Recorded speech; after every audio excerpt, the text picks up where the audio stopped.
প্রিয় দর্শক, এশিয়া কাপে বাংলাদেশের দ্বিতীয় ম্যাচে আজকে শ্রীলঙ্কার মুখোমুখি হবে, অর্থাৎ সিংহ এবং বাঘের যে লড়াই, সে লড়াই কে জয়লাভ করে।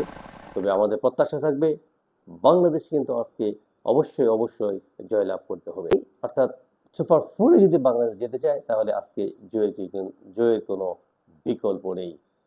যে সাইফ হাসান বা অন্যান্য ব্যাটার যারা রয়েছেন তারা যদি তাদের দায়িত্বটা পালন করতে পারে, বিশেষ করে তাওহিদ হৃদয়, ইমন, জাকের আলী অনেক, শামীম হোসেন পাটোয়ারি, তাদের যে নৈপুণ্য তারা যদি সেটা প্রদর্শন করতে পারে তাহলে শ্রীলঙ্কাকে কিন্তু পরাজিত করা খুব একটা কঠিন হবে না।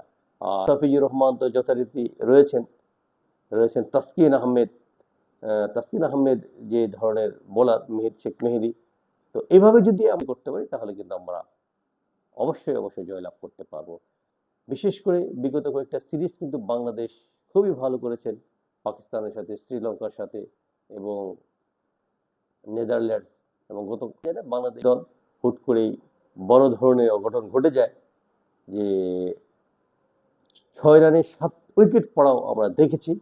প্রত্যাশিত সেই জয়ের বন্দরে গিয়ে সেই নোংরটা ফেলানোর আগেই কিন্তু আবার দেখা যায় যে তারা চলে যায়, পরাজয়ের বৃত্ত থেকে বের হতে পারে না। তবে এবারের টিম স্পিড এবং অন্যান্য যে ব্যাটিং, বোলিং, ফিল্ডিং, পাওয়ার হিটিং সব মিলিয়ে কিন্তু একটা পূর্ণাঙ্গ প্যাকেজই বলা যায়।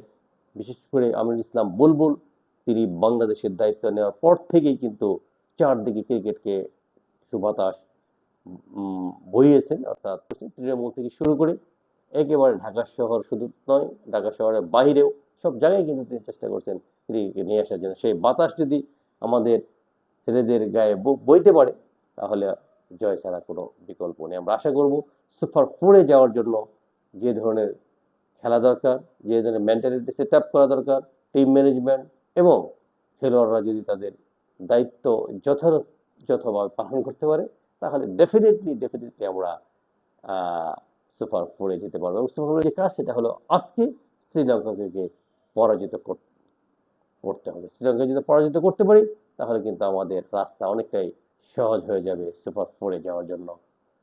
তবে সব নির্ভর করবে আম্পায়ারিং, ফিল্ডিং, বোলিং, ব্যাটিং সব মিলিয়ে যদি একটা পূর্ণাঙ্গ প্যাকেজ আমরা স্থাপন করতে পারি, টিম স্পিড যদি আমরা নিতে পারি তাহলে কিন্তু বাংলাদেশের 18 কোটি দর্শকের মনের প্রত্যাশা পূরণ হবে। সেই প্রত্যাশাই খোদা হাফেজ।